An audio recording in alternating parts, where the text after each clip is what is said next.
오늘 말씀은 열왕기상 18장 16절부터 29절, 제목은 둘 사이에서 머뭇머뭇입니다.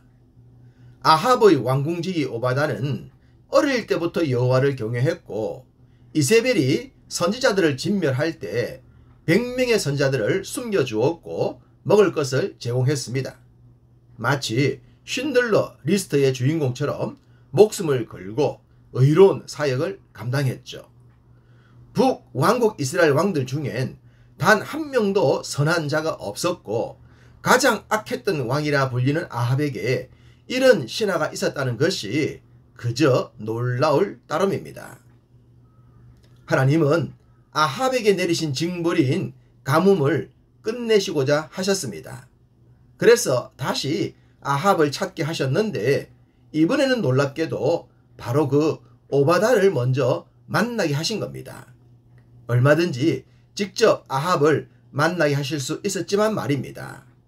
이것은 하나님의 특별한 배려라고 했습니다. 어쩌면 엘리야와 오바다는 동명상련의 마음을 갖지 않았을까 싶습니다. 과연 이 시대 의로운 자가 있을까? 그런 의문을 풀어주기라도 하듯 영적인 만남을 주셨기 때문입니다. 아마도 두 사람은 깊이 있는 대화를 나누지는 못했겠지만 만남 그 자체만으로도 은혜가 되었고 감사가 되었을 것이라고 믿어집니다. 이렇게 두 사람의 짧은 만남이 끝난 후 오바다는 아합에게 엘리야의 위치를 말했습니다. 물을 찾으러 나왔던 아합은 엘리야를 찾았다는 말에 큰 흥분이 되었을 것입니다. 그래서 급히 엘리야를 찾았고 그를 보자마자 이렇게 말했습니다. 이스라엘을 괴롭게 하는 자여 너냐? 라고 말입니다. 이게 무슨 말입니까? 왜 아합이 엘리야에게 이스라엘을 괴롭히는 자라고 합니까? 그것은 당연히 가뭄 때문입니다. 그런데 왜 이런 가뭄이 생겼는지를 먼저 생각하는 것이 정상이지 않겠습니까? 질병이 생기면 원인이 무엇인지를 찾아야 합니다. 그래야만 근본적인 치료를 할 수가 있겠죠. 겉만 고친다고 해서 고쳐지는 것이 아니기 때문입니다. 아합의 이 말은 아직도 아합이 어떤 상태에 있었는지를 한눈에 알게 합니다. 엘리야는 적반하장과 같은 아합의 말을 듣곤 이렇게 대꾸했습니다. 내가 이스라엘을 괴롭게 한 것이 아니라 당신과 당신의 아버지의 집이 괴롭게 하였으니 이는 여호와의 명령을 버렸고 당신이 바알들을 따랐음이라 라고 말입니다. 아합과 아합의 아버지 오므리, 즉 오므리 왕조로 인해 백성들의 삶이 절단난 것을 오므리 왕조 사람들만 몰랐습니다. 지도자를 잘못 만나면 백성들의 삶이 무너지는 것은 예나 지금이나 변한 것이 없습니다. 우리가 지도자를 위해 기도해야 하는 이유가 여기에 있기도 하죠. 엘리야는 그 어떤 말로 아합을 바꿀 수 없다는 것을 잘 알고 있었습니다.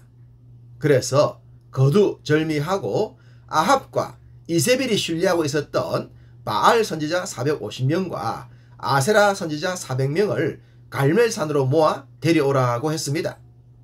아합은 이 말을 듣고 기분이 좋지 않았을까 싶습니다. 엘리야 단 한 명의 자기 편은 850명이나 되었기 때문입니다. 무슨 일을 해도 자기 편이 이길 것이라고 생각했겠죠. 그래서 조금의 주저함도 없이 오케이 했습니다. 드디어 정한 시간이 되어 갈멜산엔 850명의 바알과 아세라 선지자가 모였습니다. 그리고 뭔 불구경이라도 난 듯 수많은 백성들이 소문의 소문을 듣고 몰려들기 시작했습니다. 야, 소문 들었어? 갈멜산에서 1대 850의 싸움을 할 거라던데? 야, 우리 편이 850명이니 무조건 이기겠지. 그래, 재밌겠다. 가보자. 뭐 이런 말들이 터져나오지 않았을까요? 요즘 같았으면 생중계한다고 세계 각국에서 특파원들이 몰려들었을 것이고 각종 유튜버들로 발디딜 틈도 없었을 것입니다. 엘리야는 몰려드는 사람들을 보면서 어떤 생각을 했을까요? 하나님을 믿는다고 하면서도 바알과 아세라가 더 짜릿하고 입으론 믿음을 얘기하면서도 삶에선 안목의 정욕과 이생의 자랑에 파묻혀 살았던 자들의 그 내면이 보이지 않았을까 싶습니다. 완벽한 이중 간첩과도 같았을 것입니다. 그래서 그들을 향해 외쳤습니다. 21절 엘리야가 모든 백성에게 가까이 나아가 이르되 너희가 어느 때까지 둘 사이에서 머뭇 하려느냐. 여호와가 만일 하나님이면 그를 따르고 바알이 만일 하나님이면 그를 따를지니라 하니 백성들이 말 한마디도 대답하지 아니하는지라. 이런 말을 한다고 해서 백성들의 삶이 변하겠습니까? 침묵하다가 곧바로 되돌아가고 말겠죠. 그러니 아합이나 바알, 아세라 선지자들이나 백성들 모두 말로는 답이 없음이 분명했습니다. 그래서 엘리야는 한 가지를 제안합니다. 지금부터 각자 제사를 드려서 응답하는 신을 진짜 신으로 인정하자고 말입니다.